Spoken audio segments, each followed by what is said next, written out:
Chers compatriotes, c'est avec grand plaisir au nom de l'Alliance solidaire des Français de Suisse romande qu'on vous reçoit pour ce séminaire exceptionnel où on a la chance de recevoir Frédéric Ancel, expert en Moyen-Orient, essayiste et géopoliticien français, que vous devez certainement tous connaître par les médias, puisqu'il passe souvent en tant qu'expert sur le Moyen-Orient dans des émissions et au journal du 20h notamment.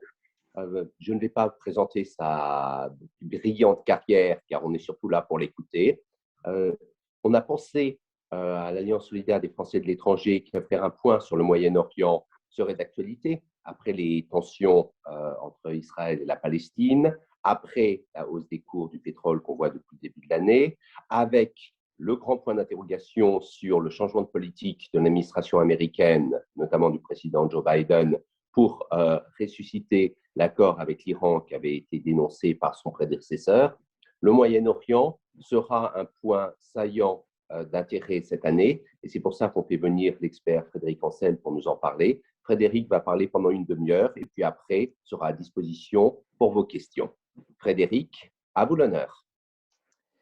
Merci, car effectivement, c'est un honneur. Merci beaucoup, Hervé. Merci infiniment à Sophie de m'avoir fait l'amitié et sinon la charité de m'inviter pour parler du Proche et du Moyen-Orient devant vous. Je suis extrêmement heureux de le faire.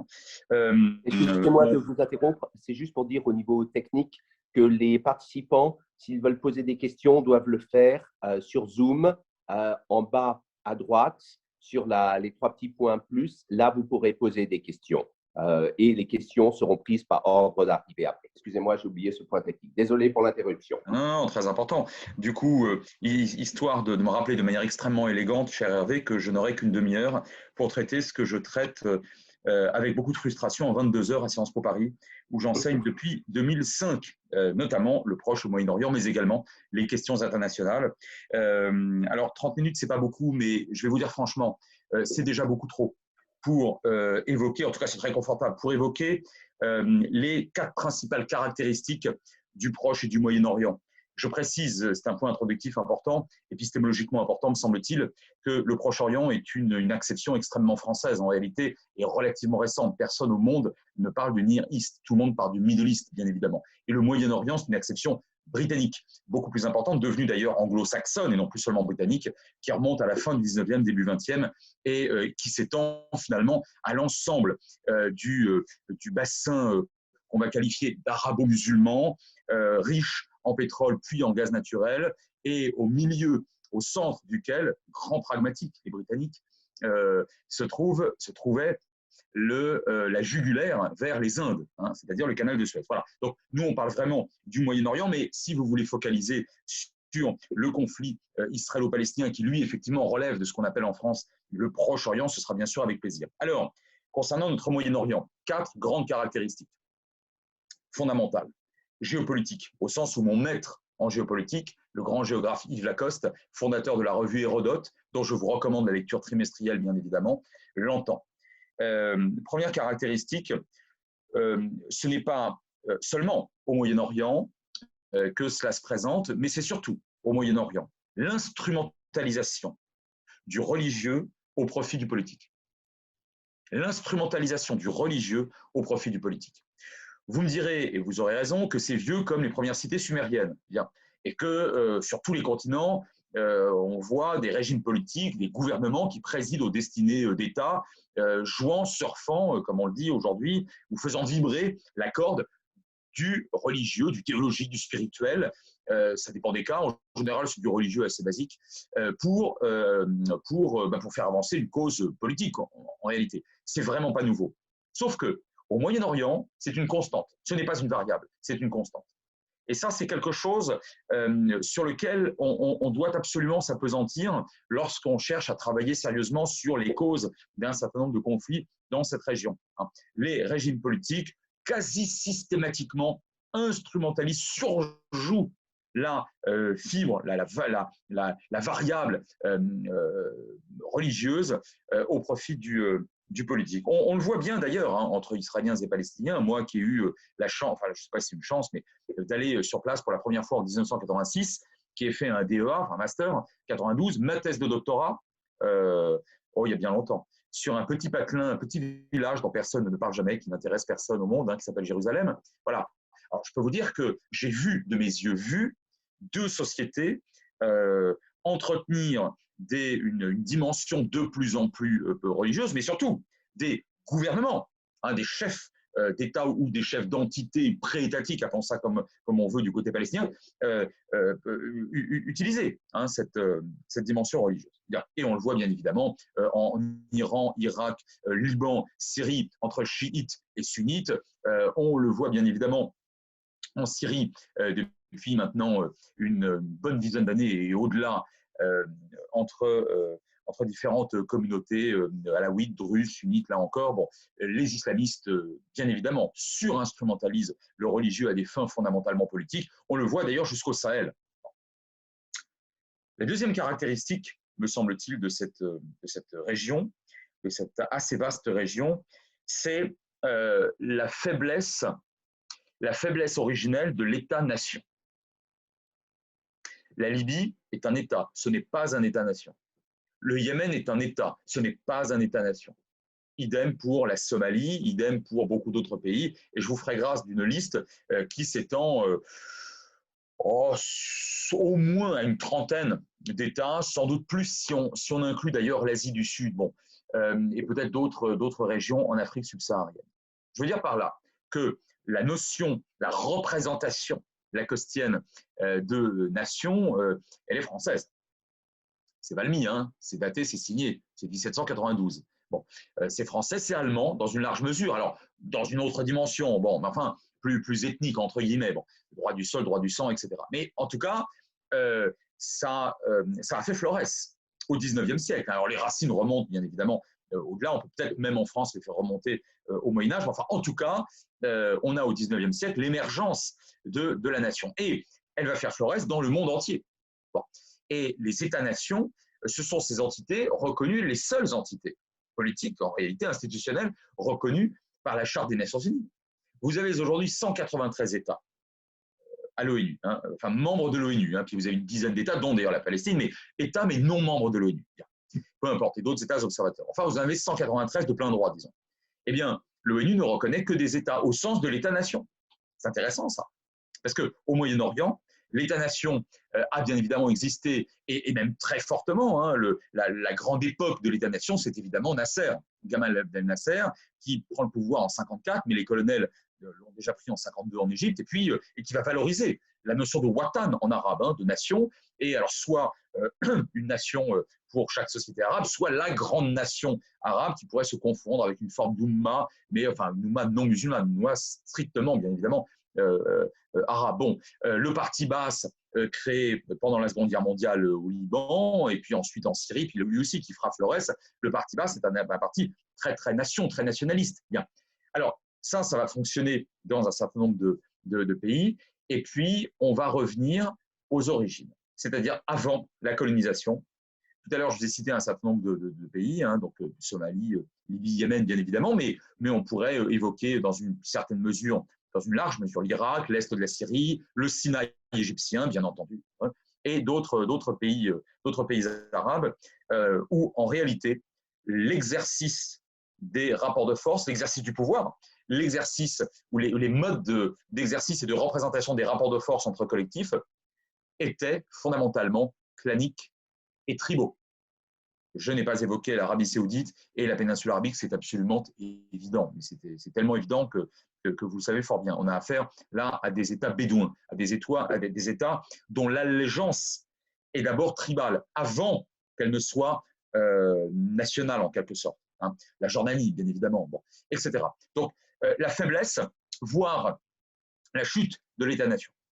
Et ça, je me permets de vous renvoyer à Ibn Khaldoun, au XIVe siècle, dont les travaux extraordinaires sont évidemment tous traduits, et qui avait compris ce phénomène, et qui redoutait le phénomène de ce qu'il appelait l'asabiyya, c'est-à-dire l'allégeance à la tribu, pour faire vraiment très court, et qui avait visité les États, alors États pré-nation, des Roumis, comme ils les appelaient, les Romains, donc les Européens, si vous voulez, le Royaume de France, le Royaume d'Angleterre, le Saint-Empire romain germanique, bien évidemment à l'époque, autant d'entités qui paraissaient à Ibn Khaldoun propres à pouvoir grossir, s'imposer, monter en puissance beaucoup mieux, infiniment mieux que le clan, que la tribu, c'est-à-dire l'ensemble de clans, hein, liés matrimonialement.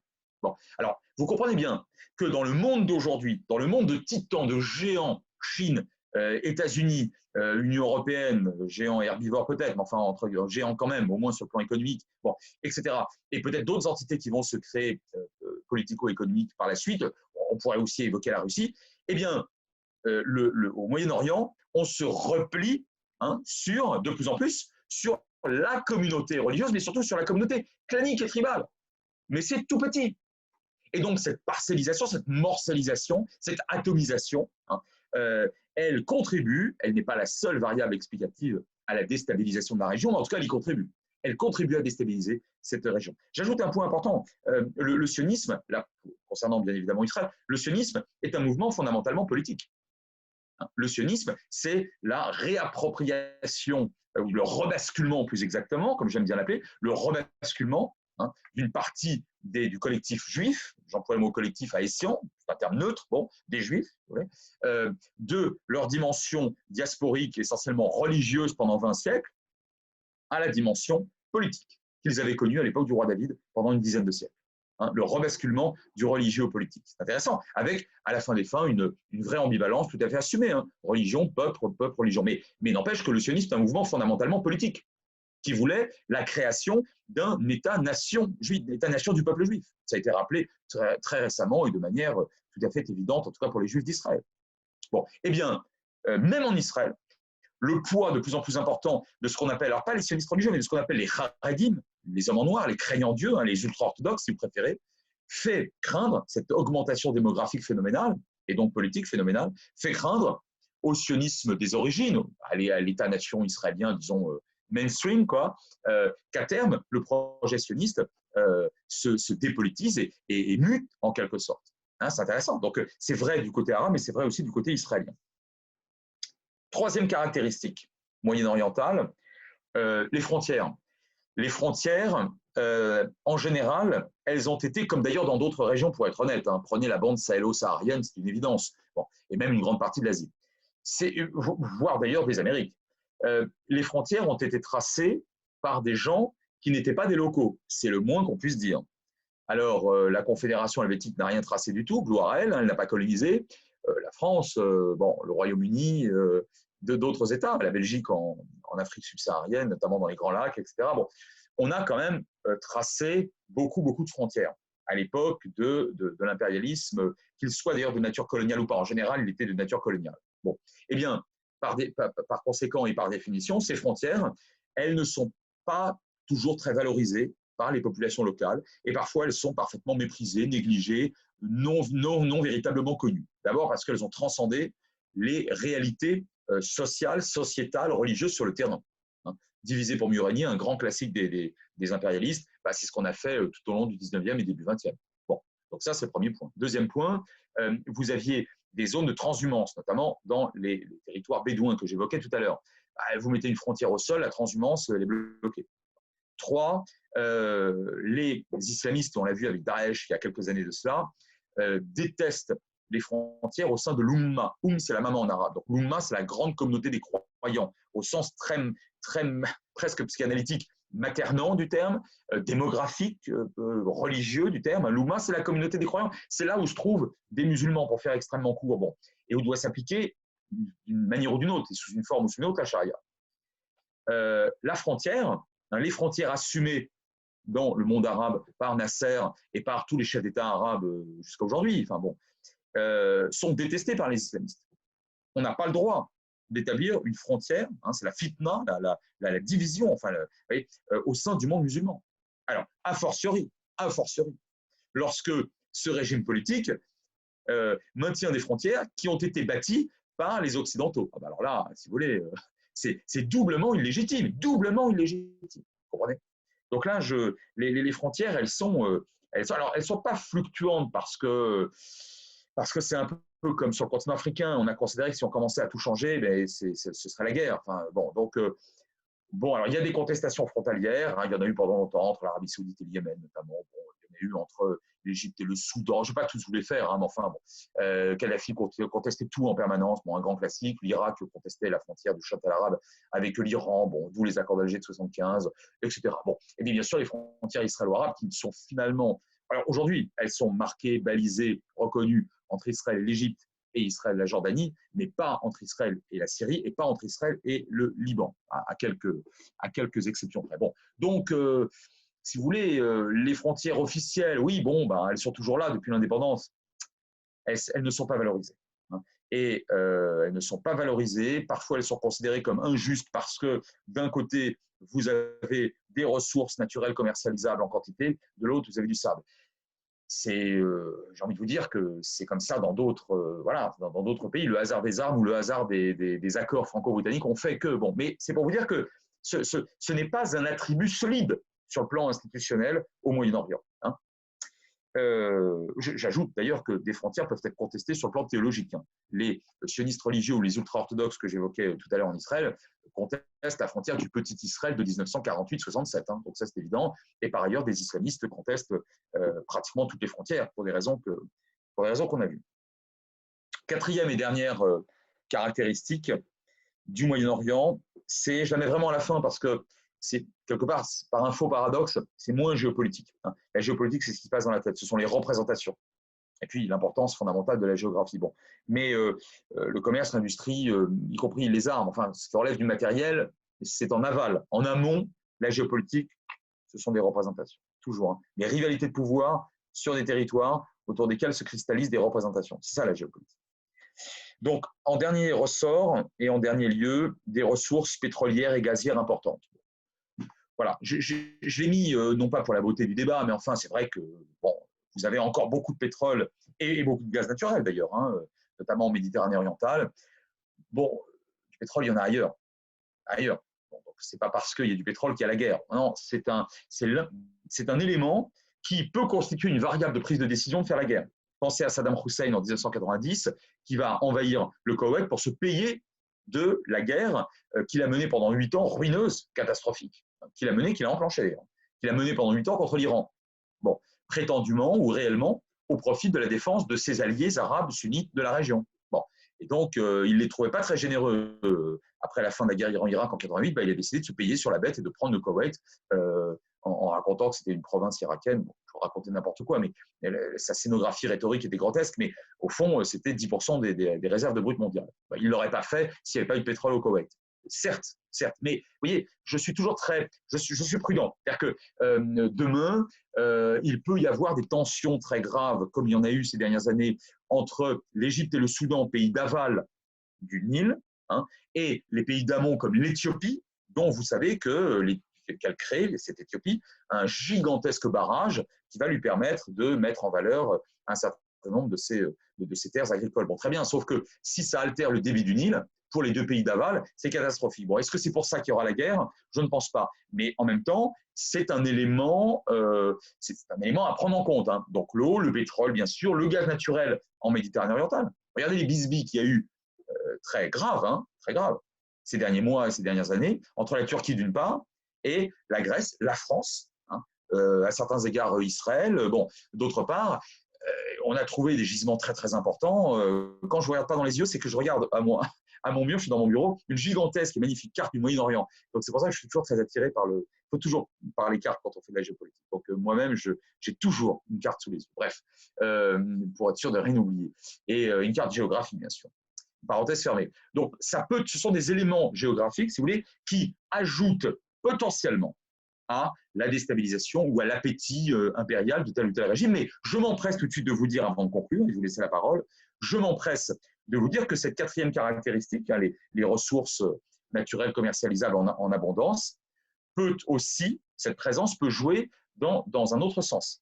La paix entre Israël et la Jordanie d'octobre 1994 a été facilitée par une clause qui, exigée par la Jordanie, et en vertu de laquelle Israël livre de l'eau, alors en petite quantité, parce qu'Israël est pauvre en eau, mais à la Jordanie, qui elle est carrément indigente. Donc le pauvre donne à l'indigent. Bon. Mais je pense que sinon, la paix aurait été plus difficile à signer. J'en suis même tout à fait certain. Bon. Prenez un dernier cas de figure. La Syrie et la Syrie de feu Hafez al-Assad, le père de l'actuel Bachar, que vous n'oublierez pas de féliciter pour sa victoire héroïque et tout à fait démocratique, évidemment, lors du scrutin d'aujourd'hui en Syrie. Entre la Turquie et la Syrie, on était au bord de la guerre en 98-99, pour des histoires liées au débit du Tigre et de l'Euphrate. Bon, eh bien, on a trouvé un accord hydrique, donc sur le débit, et les relations se sont considérablement réchauffées. Et ça a duré 10 ans, 11 ans. Bon, d'accord. Vous voyez, donc ça peut jouer dans les deux sens. Je voudrais conclure, pour ne pas dépasser mon temps de parole, je voudrais conclure en pointant mon analyse sur le conflit israélo-palestinien. Deux points, me semble-t-il. D'abord, ce conflit n'est plus considéré comme tel. Ce conflit a été relégué par les grandes puissances au rang de simple contentieux.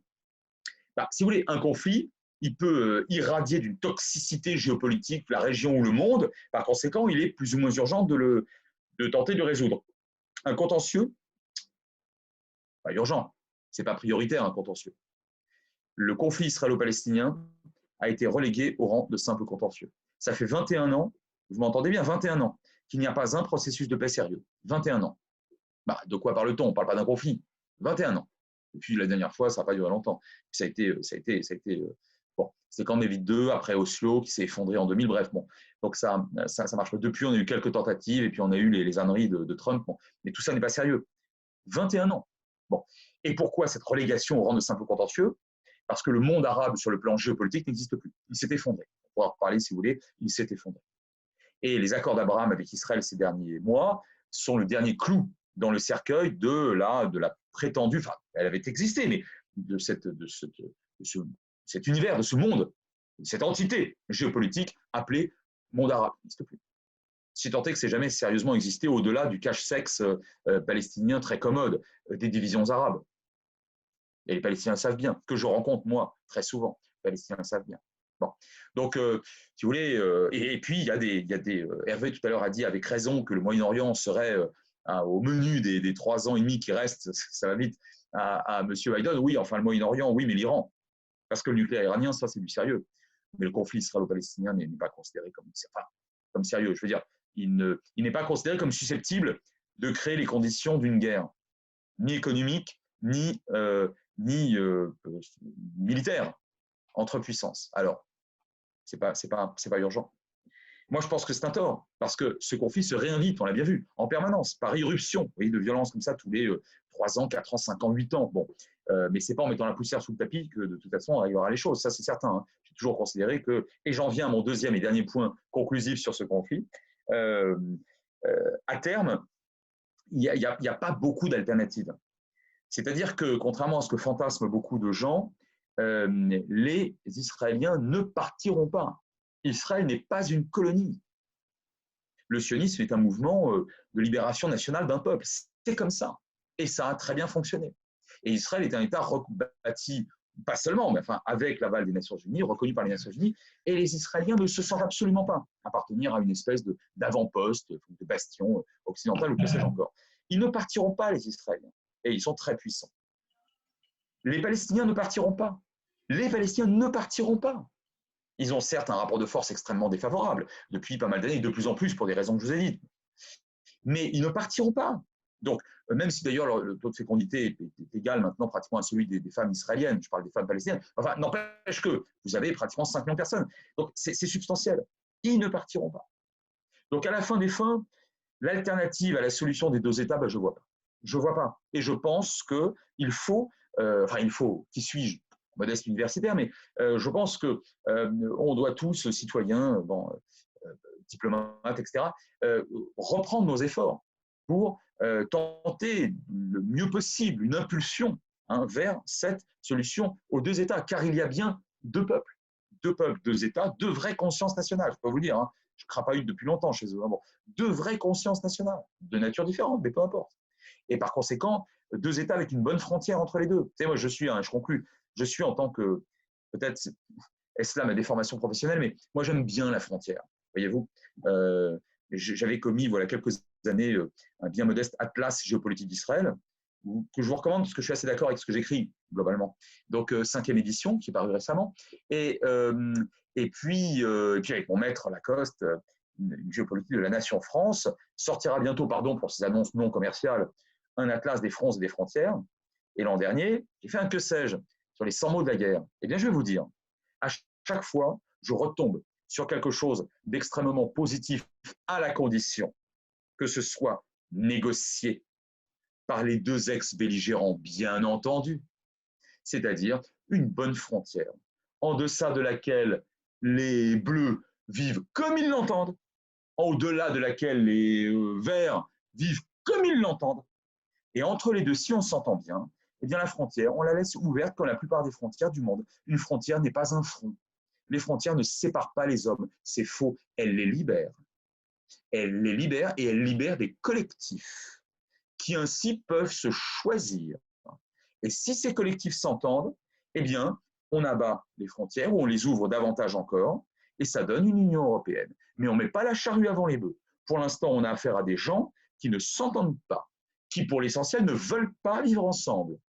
En Europe, je ne vais pas vous l'apprendre, on a vécu ces hostilités à maintes reprises pendant de très nombreux siècles. Une fois qu'on a établi chacun son équilibre, son mode d'existence, ses rapports de force, son régime politique, et qu'on souhaite se tourner souverainement vers l'autre, eh bien, si on veut, on abat la frontière. En attendant, il faut absolument aller vers la solution des deux États. Et je conclus, je ne sais pas si ce sera propice à une paix chaude à l'européenne, à l'ouest européenne, ou à une paix froide à l'israélo-égyptienne. Ce que je sais, c'est qu'il vaut toujours mieux une mauvaise paix qu'une bonne guerre. Je vous remercie. Merci beaucoup pour votre exposé. Je pose les premières questions, après mes colistiers poseront les autres. Justement, sur le thème que vous venez d'aborder, comment arriver à la paix? Est-ce que j'ai deux questions qui se regroupent. L'une qui demande l'avenir de Netanyahou. Est-ce qu'il faudrait un Benny Gantz à sa place pour arriver à la paix?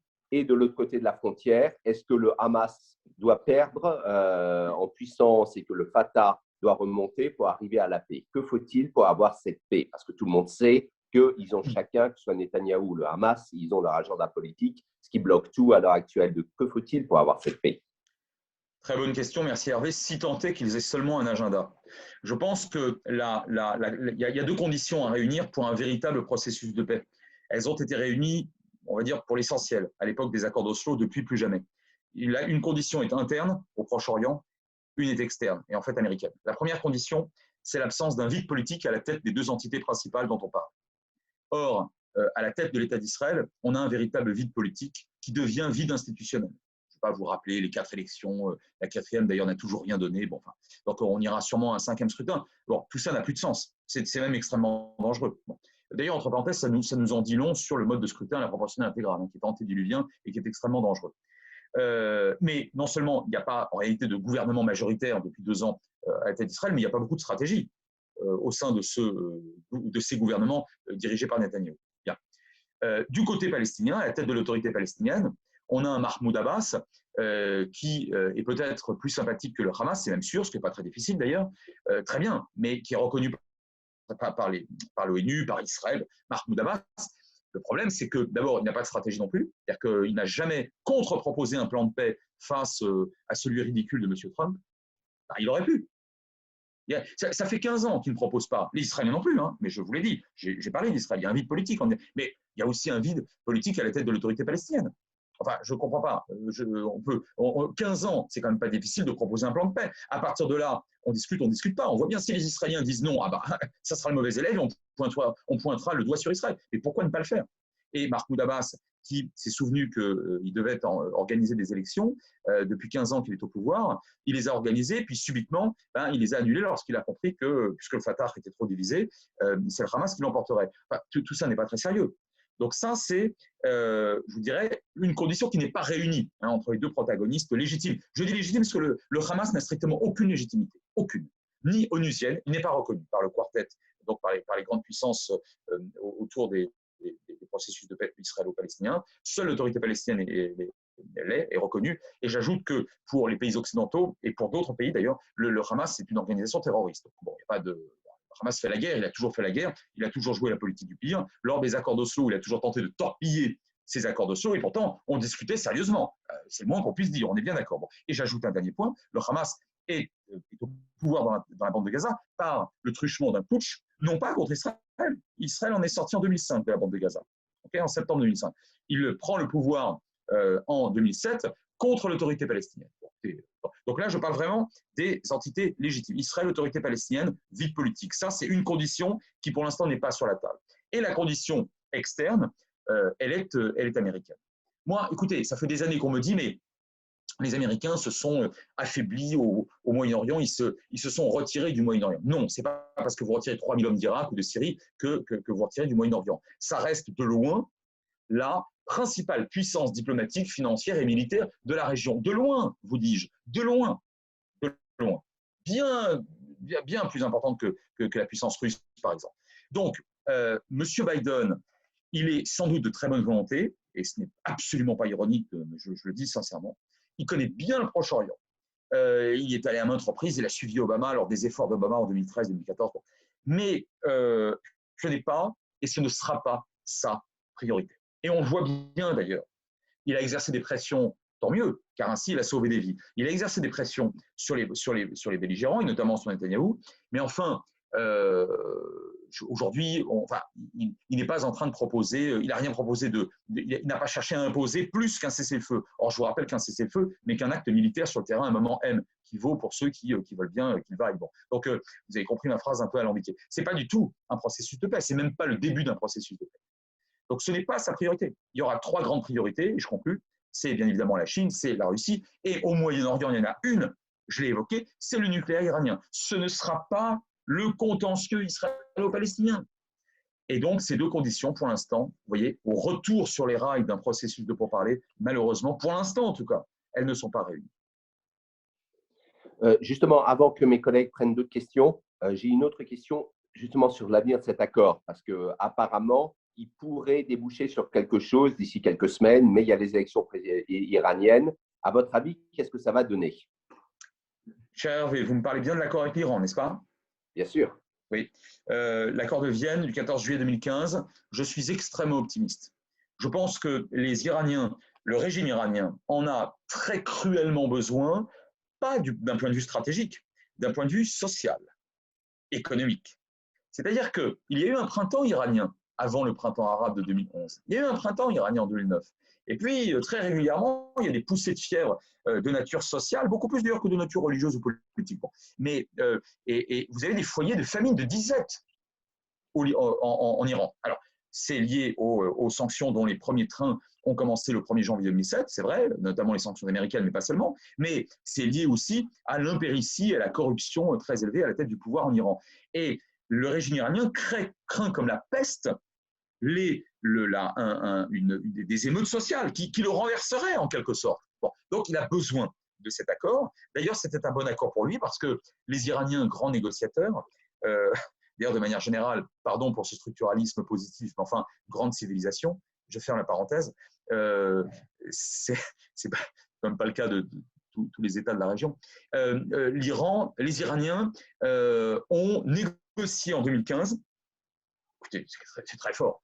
Ils ont renoncé à ce qu'ils n'avaient pas et à ce qu'ils n'auraient sans doute jamais, parce que les Israéliens n'auront pas d'humour avec le nucléaire. Ils le montrent depuis quelques mois. Ils ont de moins en moins d'humour, les Israéliens. Donc, les Iraniens ont renoncé à quelque chose qu'ils n'avaient pas, la bombe, bien sûr, et qu'ils n'auraient sans doute jamais, contre une bonne centaine de milliards de dollars sonnants et trébuchants bien concrets, correspondant à la levée des sanctions, et là je ne vous parle que pour une décennie, puisque cet accord ne portait que sur une décennie, et qui leur permettait, et qui leur permettra, à mon avis, non seulement de faire du social et par conséquent d'éloigner le spectre d'une chute de leur régime, mais encore d'acheter des bateaux, des canons, des fusées, parce que rien dans cet accord ne parlait du conventionnel. Ah, moi je trouve ça fort. Ils sont très forts. Et nous autres occidentaux, on était très heureux aussi, et avec raison, je le crois, avec raison. Parce qu'on éloignait le spectre, non pas de la bombe iranienne, encore une fois, les Israéliens y mettront fin comme ils l'ont fait en 81 en Irak, mais justement, on éloignait le spectre d'une guerre entre Israël et l'Iran. Parce qu'une guerre entre Israël et l'Iran, si vous voulez, ça va forcément avoir pour conséquence, entre autres, Bon, des destructions, mais il y aura sans aucun doute une conséquence qui va toucher le monde entier, à commencer par la Chine, à savoir le blocage du détroit d'Ormuz. Alors, vous bloquez le détroit d'Ormuz, vous bloquez, alors c'est plus un tiers, hein, on est plutôt maintenant dans les 25% des quantités de brut vers l'Europe. Votre baril, là, en ce moment, il est à 60, il monte à combien? À 150, à 200, à 250 $ le baril. Et la croissance chinoise, elle devient quoi? Non, moi je pense que la crainte des Occidentaux, mais également des Chinois, hein, alors les Russes c'est autre chose, mais en tout cas des Chinois, c'est ça, c'est une montée de tension qui mènerait, enfin qui prendrait la forme d'une vraie guerre entre Israël et l'Iran. Okay, et vous voyez, donc c'est pour ça que je pense que puisque pratiquement tout le monde a intérêt à cet accord, sachant que personne ne veut la bombe iranienne, je rappelle que Pékin et Moscou ont voté depuis l'ultimatum du 31 juillet 2006, toutes les trains de sanctions contre l'Iran de la même manière que les Britanniques, les Français, les Américains. Donc ça, c'est quelque chose qu'il faut avoir à l'esprit. Personne ne veut la bombe iranienne. Et inutile de préciser que les voisins pakistanais, saoudiens et autres Israéliens, évidemment, n'en veulent pas non plus. Merci. Je vais laisser à mes collègues. Je vois qu'il y a d'autres questions qui sont arrivées entre-temps. Jamila, Olivier, vous voulez les poser? Alors oui, vous m'entendez? Moi, je vous entends très bien. Ah d'accord, très bien, monsieur Ancel. Alors j'ai une question de David Asenkat qui demande quid du distinguo Gaza, Judée, Samarie, un État ou autre chose? Alors, c'est une très bonne question. Manifestement, cette personne connaît bien la géographie locale. Vous avez aujourd'hui, les Palestiniens d'abord sont très divisés, politiquement, ils sont très dispersés. Il y a quand même plusieurs centaines de milliers de Palestiniens qui vivent encore au Liban, qui vivent en Syrie, qui vivent un petit peu en Égypte, moins, encore en Jordanie, beaucoup bien sûr en Jordanie, etc. Maintenant, ne parlons que des Palestiniens de l'intérieur, c'est-à-dire, on va dire, de la mer au Jourdain, pour faire court. Donc le bloc Israël, territoire palestinien. Bien. Là, vous avez deux entités géographiques. La Cisjordanie, un département français. Alors pardon, hein, je sais que je m'adresse à des Suisses, donc c'est en gros 5700 km², la Dordogne, après vous convertissez. Donc c'est petit, mais sur les deux renflements, avec un peu moins de 3 millions de personnes, vous avez une densité forte, mais enfin, bon, ce territoire est viable, et c'est l'essentiel des Palestiniens de l'intérieur, hein, c'est plus des 2/3. Bon. Et l'autorité palestinienne règne sur cette Cisjordanie que les Israéliens appellent Judée et Samarie, des noms bibliques, hein, de ces terres, renflement sud la Judée, renflement nord la Samarie, bien, avec les 7 villes palestiniennes principales. Et puis, de l'autre côté, vous avez donc la bande de Gaza. Là, c'est tout petit, hein, 360 km², c'est tout petit. Dans cette population extrêmement forte, l'un des taux de fécondité les plus forts au monde pendant pratiquement un demi-siècle, même un peu plus, aujourd'hui, ça a beaucoup baissé. Mais enfin, un taux qui reste quand même important, avec presque 2 millions de Palestiniens, on fait le calcul, hein, sur 360 millions. Et là, deux frontières, pas une, hein, deux frontières. Hein. Donc le blocus, il n'est pas israélien, ça n'existe pas, parce que vous avez 17 bornes de frontières avec l'Égypte. Donc on ne peut pas exercer un blocus là où se trouve l'Égypte quand on est israélien. Ça, ce n'est pas possible. Hein. Donc s'il y a un blocus, il est israélo-égyptien ou égypto-israélien. Précision importante. Et là, depuis 2007, donc, le Hamas domine. L'autorité palestinienne, fruit politique de l'OLP, hein, pour faire vraiment très court, a reconnu l'État d'Israël et vice-versa lors des accords d'Oslo de 1993. C'est exactement l'échange de lettres entre Yasser Arafat et Yitzhak Rabin le 11 septembre, 2 jours avant le fameux 13 septembre. Bien. Le Hamas n'a jamais reconnu Israël. Le Hamas n'a jamais modifié sa charte, qui est d'un antisémitisme incandescent. Je ne dis pas d'un antisionisme. Que le Hamas lutte contre Israël, au fond, c'est parfaitement logique. Chacun défend sa crèmerie. Des projets et des agendas politiques, comme le disait tout à l'heure Hervé, sont tout à fait différents et divergents. C'est le b.a.-ba de la géopolitique, très bien. Mais le Hamas, il a encore répété récemment, considère les Juifs comme des chiens, des porcs, des trucs, dans toute la ménagerie y passe, en fait. Ah bon. Donc, si vous voulez, là, on a affaire, en fait, à 3 acteurs. Les gouvernements israéliens, dont j'ai dit ce que je pensais tout à l'heure, l'autorité palestinienne et le Hamas. Il n'y a pas que 2 acteurs, il y a 3 acteurs. Et je dirais que dans un premier temps, et ça fait longtemps que je le dis, hein, il faut se concentrer sur l'autorité palestinienne. Il faut se concentrer sur la Cisjordanie ou Judée-Samarie. Plus tôt il y aura les prodromes d'un État, plus tôt on aura un apaisement au sein de la jeunesse palestinienne, considérant que tiens, finalement, Mahmoud Abbas, en acceptant de négocier, obtient davantage que le Hamas en imposant d'abord à sa population la charia, merci, entre parenthèses, et en imposant la guerre en permanence. Et je suis très triste de constater que ces dernières années, les gouvernements israéliens ont choisi de ne pas favoriser, bon, ils ne favorisent pas le Hamas, puisqu'évidemment il y a la guerre mais en permanence, mais ils ne favorisent pas quelque chose qui ressemblerait à un vrai processus de paix avec l'autorité palestinienne. De deux choses l'une. Soit à terme, on accepte l'idée des deux États, Netanyahou l'a accepté sous la pression d'Obama, n'empêche qu'il l'avait fait publiquement en 2009, je le rappelle, en juin 2009. Je rappelle qu'en cela, il n'était pas très original, le Netanyahou, parce que David Ben Gourion, le 29 novembre 1947, il accepte la solution des deux États, puisqu'il accepte le plan de partage onusien. Bon. Donc, même Sharon l'avait accepté. Donc, en Israël, on a affaire à des gouvernements qui sont moins inspirés que les précédents, c'est le moins qu'on puisse dire. Et je le regrette profondément. Parce que sinon, on décide de faire autre chose, mais dans ce cas-là, il faut le dire. C'est quoi l'autre chose? C'est quoi? C'est un seul grand État de la mer au Jourdain? Vous savez très bien ce que ça veut dire. Ça veut dire que les Palestiniens ne seront pas souverains, et ils veulent être souverains, ils en ont le droit. Et ça veut dire que les Israéliens juifs, à terme, sont minoritaires.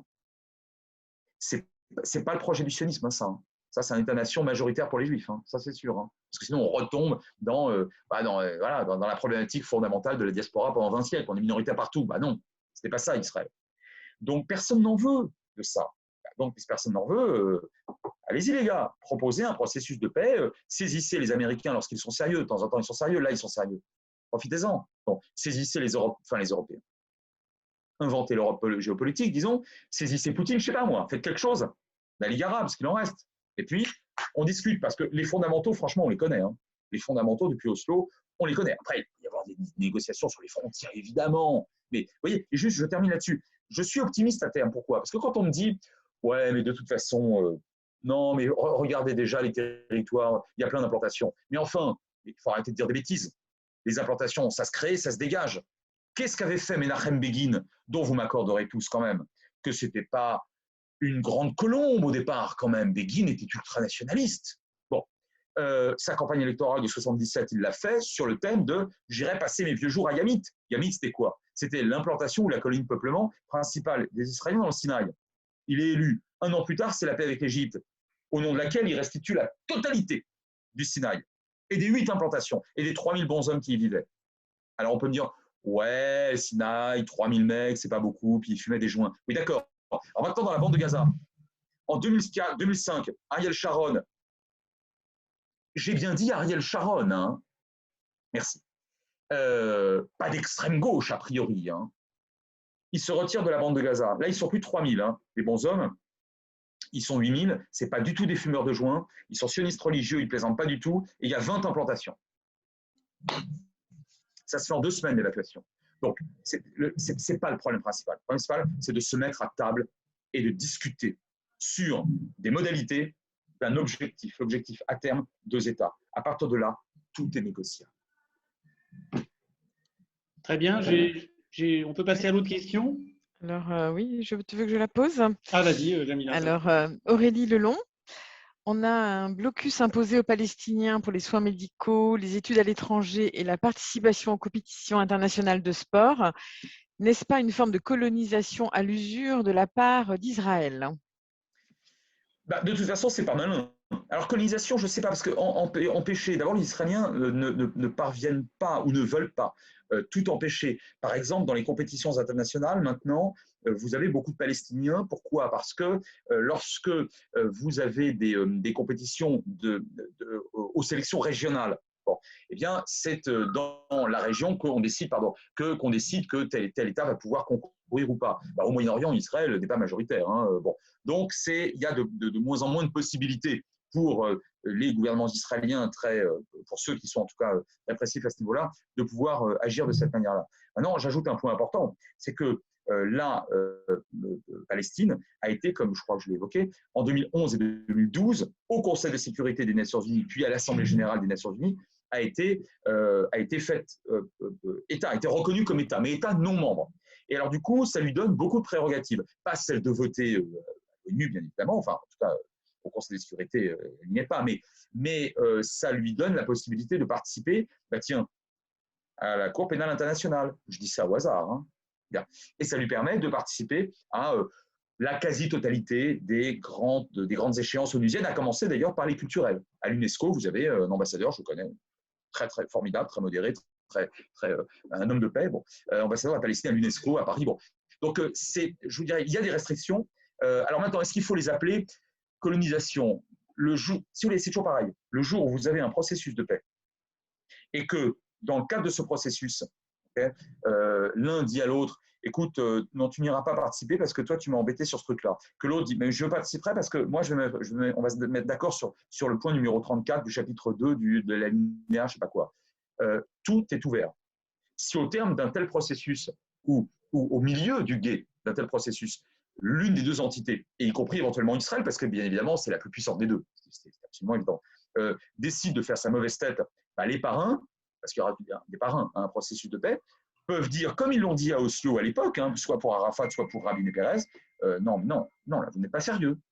Donc, à terme, on a des carottes. Non, là, vous avez raté vos carottes. À terme, nous, on va financer énormément de choses. Nous, Japonais, Américains, Européens, etc., Suisses, etc. Bon, non, qu'est-ce que vous faites? Vous bloquez la manifestation.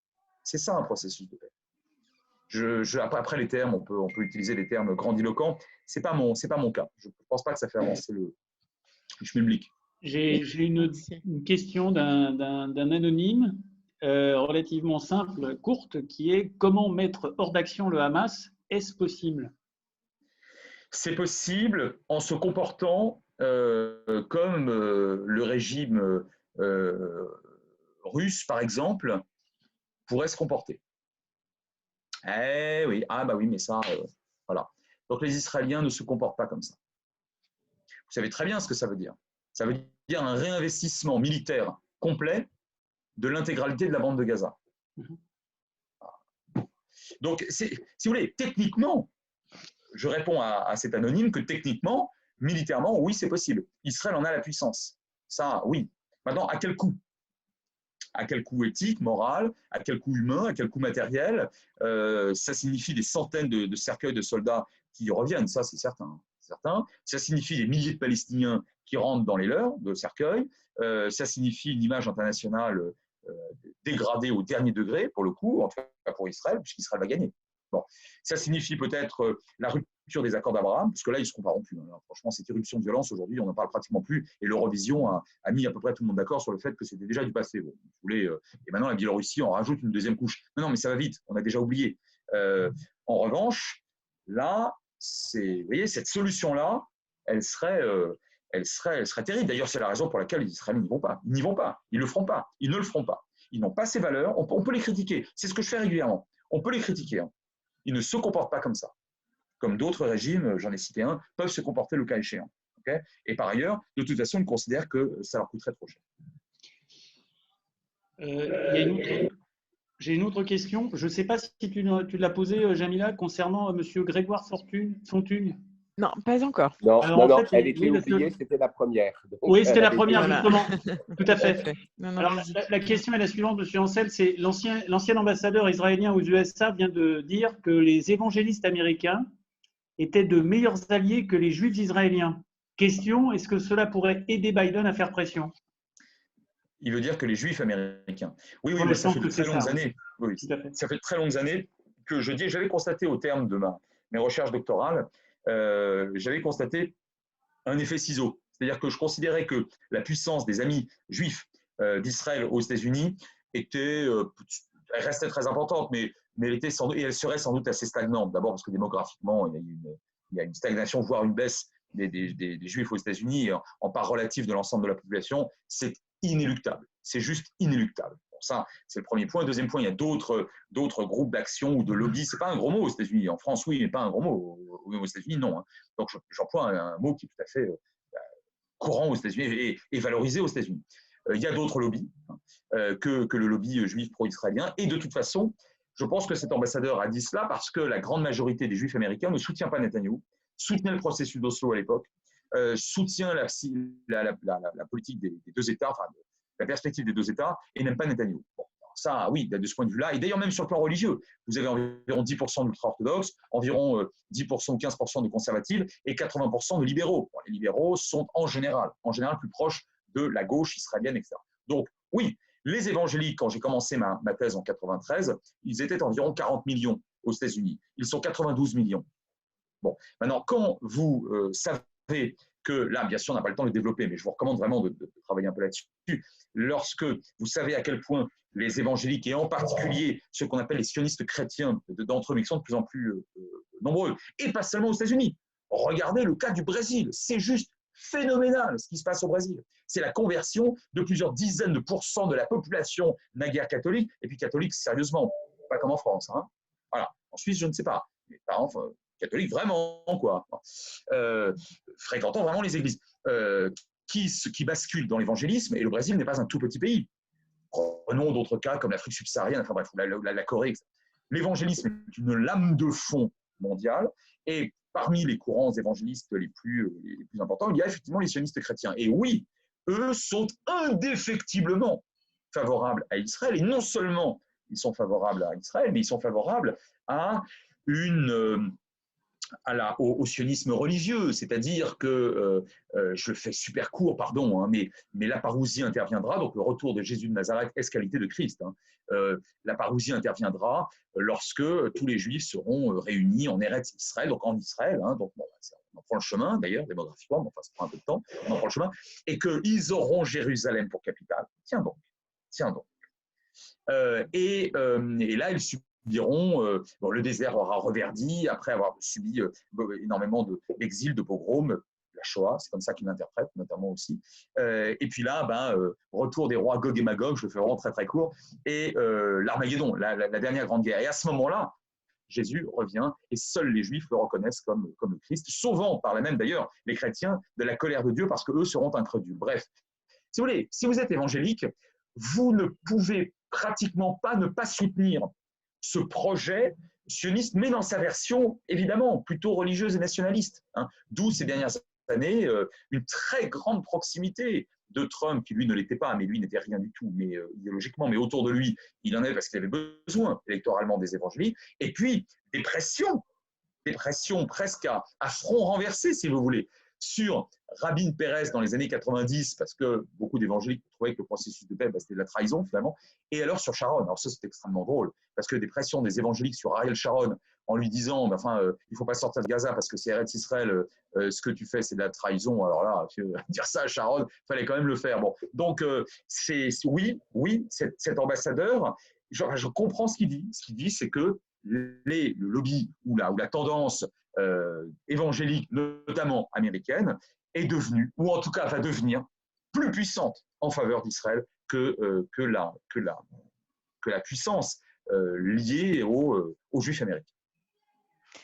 On a encore une… Merci beaucoup. Oui, je voulais en fait poser une question de… Alors, Monsieur André, j'arrive pas bien à lire son nom. Voilà, Scholberg. Monsieur André Scholberg nous demande que peut attendre l'autorité palestinienne après avoir rejeté les propositions d'Olmer en 2008. Alors, là aussi, une question d'un connaisseur. Oui, alors 2007, des 2008, fans, hein.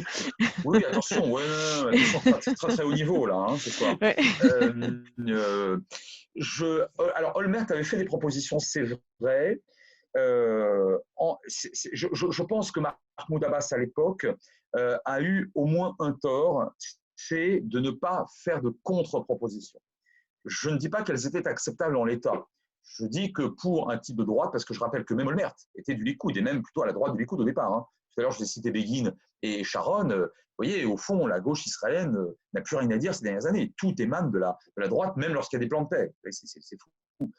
Donc, et Olmert, du coup, il y a eu une petite fenêtre de tir, et puis, oui, effectivement, M. Abbas n'a pas réagi, puis Olmert ensuite est parti en prison, pour d'autres raisons.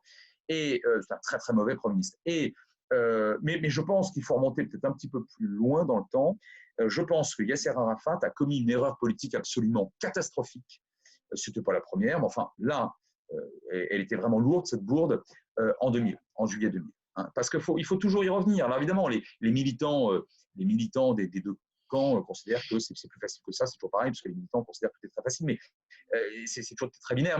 Mais Ehud Barak, avec Bill Clinton à l'époque, propose ce qu'aucun Premier ministre israélien avait proposé. Ça allait très très loin. On était dans la quasi revendication palestinienne. Et il manquait le quasi. Et puis Arafat considérait il fallait qu'il consulte d'abord l'ensemble des États musulmans. Je peux vous dire qu'on n'est pas sorti de l'auberge, parce qu'il y a 57 États musulmans. Donc si un président palestinien doit aller consulter le sultanat de Brunei pour savoir s'il peut négocier sur Jérusalem, dire que la paix n'est pas faite. Donc, et puis, je pense que Yasser Arafat, il avait des qualités, mais il n'avait pas celle-là. C'était un guerriero et il vivait sur une rente de guerre. C'est comme ça. Il y a des hommes, c'est pas que des Palestiniens, c'est pas que des Arabes, c'est pas que des musulmans. Il y a des gens qui vivent de la guerre. Et Arafat n'a pas toléré que le Premier ministre israélien Barak dise à l'époque ce que je mets sur la table devant M. Clinton, c'est à prendre ou à laisser. Ce qui d'ailleurs n'était pas non plus très très malin, sauf que Barak n'avait pas le choix parce qu'à l'époque, à la Knesset, il était minoritaire. Donc s'il revenait avec la signature d'Arafat, alors là, ça passait, c'était le triomphe. Mais s'il revenait en disant, bon, écoutez, on va relancer quelque chose, la droite lui tombait dessus, et puis de toute façon, il était minoritaire, d'ailleurs, il est tombé 6 mois plus tard. Bon, au profit de finalement Sharon, par exemple. Et ça a été l'intifada. Et si vous voulez, la deuxième. Et donc, je pense que là, Arafat a fait une très grosse erreur, et je vous l'ai dit tout à l'heure, l'erreur de Abbas, mais d'ailleurs l'erreur des premiers ministres israéliens aussi, sauf que pour eux c'est moins urgent, parce qu'ils ont un rapport de force favorable, c'est de ne pas contre-proposer. Ils n'aiment pas ce que Trump a proposé comme deal du siècle. De fait, ce n'est pas le deal du siècle, c'est un truc ni fait ni à faire. Mais ce n'est pas grave, contre-proposer quelque chose. Comme ça, il y aura une base. Voilà la base revendicative du camp palestinien. Alors, qu'est-ce que les Israéliens proposent? Qu'est-ce que les Marocains proposent? Qu'est-ce que les Français? Qu'est-ce que les Suisses proposent? Mais si vous dites non à tout, pensant que parce que votre taux de fécondité est supérieur, ce qui n'est même plus vrai à celui des Israéliens, ou pensant que derrière vous, il y a 22 États arabes, ce qui n'est plus vrai, ou qu'il y a l'URSS, mais il n'y a plus l'URSS, eh ben, vous allez continuer à vivre de votre rente, parce que malheureusement, je vous le dis comme je le pense, vous aurez constaté que je n'ai pas toujours la langue de bois quand même, une partie de l'élite palestinienne, même la modérée, même en Cisjordanie, vit de cette rente, comment dirais-je, fournie très régulièrement par vos impôts et les miens, surtout nous autres Européens. Et à Ramallah, les choses se passent plutôt bien pour les hauts fonctionnaires de l'autorité palestinienne. Pourquoi se dépêcher? Et je pense que c'est une erreur. Et je vous l'ai dit, je pense que c'est une erreur pour les premiers ministres israéliens successifs aussi. Parce que de toute façon, tous les 2 ans, 3 ans, 5 ans, 10 ans, ce qui s'est produit il y a 2 semaines revient. Donc Israël perd un demi-point du PIB. Israël perd aussi des vies humaines, même si c'est en moins grand nombre, mais enfin, perd des points de PIB, perd en termes d'image. De toute façon, ce n'est pas bon non plus. Alors, c'est moins grave que pour l'autorité palestinienne parce qu'elle est moins puissante, mais elle a moins à perdre. Mais ça reste négatif pour les deux. Je pense que on n'a pas de vision stratégique des deux côtés. Et depuis pratiquement 20 ans, vous comprenez. Et 20 ans, c'est beaucoup. Très bien, merci pour le détail. Hervé, il y a peut-être une dernière question Je ne sais pas, monsieur Ansel, vous pouvez dépasser un petit peu ou à 8 heures sharp, vous devez vous envoler? Une dernière question, avec joie. Alors, une dernière question. Donc, comment voyez-vous le rôle de la Chine dans ce conflit sur le long terme? Je vois le rôle de la Chine comme un rôle assez fondamentalement négatif. Je veux dire par là que la Chine ne s'intéresse pas beaucoup à cette région du monde, sauf que, bien évidemment, l'essentiel de ses réserves énergétiques, c'est-à-dire le pétrole, le charbon, elle l'a chez elle. Bon. Mais le pétrole provient, pour l'essentiel, en tout cas pour l'instant encore, de la péninsule arabique. Bon, donc encore une fois, elle a intérêt, si vous voulez, à ce qu'il n'y ait pas la guerre. Mais quand je vous dis négatif, je suis peut-être un petit peu sévère, mais au regard de la manière dont les Chinois bâtissent leur fameuse route de la soie, c'est-à-dire avec des rachats de dettes souveraines d'États africains et bientôt d'États européens et des bases militaires comme à Djibouti, je ne vois pas très bien où est le progrès humaniste. Alors, on n'a pas de leçon à donner, nous autres Européens, et en tout cas, nous autres Français, certes. Mais ce n'est pas pour ça que je vais me priver maintenant de dire que je ne vois pas très bien en quoi la Chine pourrait jouer un rôle positif dans cette région. Ces dernières années, elle a suivi d'ailleurs assez fidèlement Moscou. La Chine s'abstenait pas mal dans les années 2000, mais à partir de l'affaire libyenne, qui a été très très mal vécue par Pékin et par Moscou et la chute de Kadhafi au début du printemps arabe, en 2011, les Chinois votent systématiquement avec Moscou. Bon, alors après, la question se reporte à que vote Moscou. Poutine s'intéresse exclusivement aux intérêts stricts de la Russie, qui dépasse largement le Moyen-Orient. Bon. Donc voilà, je ne sais pas quoi vous dire d'autre. Pour l'instant, la Chine est encore assez loin, à ceci près que vous avez quand même maintenant une augmentation des investissements dans la région. Et puis surtout, ce qui dit beaucoup de choses, une base militaire, certes pour l'instant modeste, mais l'instant chinois, vous savez, en général, il ne dure pas très très longtemps et ça devient une grande séquence parce qu'ils vont très très vite à Djibouti. Et Djibouti, c'est déjà le Moyen-Orient. Moi, si vous le permettez, j'ajouterais quand même que l'Europe devrait avoir un rôle. Ce n'est pas, c'est aberrant. C'est aberrant que l'Europe ne puisse pas jouer un rôle. Enfin, ne veuille pas jouer un rôle. Parce que de deux choses l'une, et notre ministre des Affaires étrangères, que je vous le dis très franchement, moi j'aime beaucoup, je pense qu'il est un vrai penseur, un vrai stratège, Jean-Yves Le Drian, l'a dit à plusieurs reprises, il le répète ad nauseam, l'Europe doit être géopolitique. Maintenant, si l'Europe refuse les coûts éthiques, parce qu'une puissance globale, assumer les coûts d'une puissance géopolitique globale, c'est assumer les coûts éventuels de la guerre. Et à la guerre, on tue. Donc, ne pas assumer, rejeter le fait de devoir assumer à terme les coûts éthiques et moraux, les coûts financiers bien sûr, les coûts diplomatiques d'une statut de puissance globale vous interdit totalement d'agir sérieusement et de manière absolument ridicule en Biélorussie, de manière ridicule en Méditerranée orientale, puisque M. Macron a été obligé de faire le pilote dans l'avion OTAN, puisqu'il n'existait pas ce pilote à l'époque de Trump, face à M. Erdogan. Enfin, écoutez, les Britanniques jouent dans leur propre zone, leurs propres intérêts. Tout ça n'est pas sérieux et ça ne correspond pas à la puissance potentielle de l'Europe. Enfin, je veux dire, potentiellement, l'Europe, c'est la deuxième puissance mondiale, ex aequo, je sais pas, enfin, devant, derrière la Chine, en tout cas, au niveau de la Chine et pas loin des États-Unis, si elle le veut. Or, sur le Proche-Orient, c'est rigolo d'ailleurs, ça en devient tragicomique. Sur le conflit israélo-palestinien, vous m'entendez bien, sur le conflit israélo-palestinien, l'Europe, et à ma connaissance, c'est le seul conflit ou contentieux sur lequel elle se trouve dans cette situation-là. Eh bien, à chaque résolution à l'Assemblée générale des Nations unies ou au Conseil de sécurité, l'Europe se divise, se répartit en pour, abstention et contre. Il faut le faire quand même. Il n'y a pas d'Europe sur le Proche-Orient, moins encore qu'ailleurs, alors que c'est à ses portes et que c'est là qu'elle devrait jouer enfin son rôle de puissance. Je vous remercie beaucoup. Je pense qu'il est temps de conclure. Au nom de l'Alliance solidaire des Français de Suisse romande, je vous remercie beaucoup pour votre intervention très claire. C'est vrai que vous n'avez pas la langue de bois. Je remercie tous les auditeurs. Je remercie mes colistiers, Olivier Chamenet et Jamila Prader. Comme vous savez tous, je fais mes 20 secondes de publicité. L'Alliance solidaire des Français de Suisse romande est candidate aux élections consulaires qui ont eu lieu jusqu'à midi par Internet, mais pour ceux qui n'ont pas pu voter, il y a encore dimanche à l'urne à Genève et à Lausanne.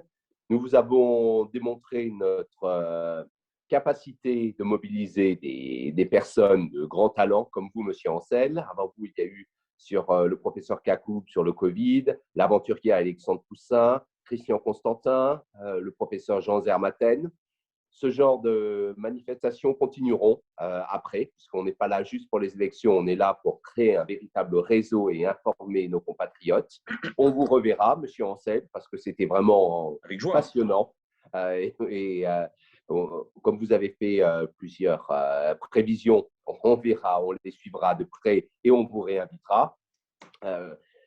Nous vous remercions beaucoup, chers auditeurs, pour votre confiance.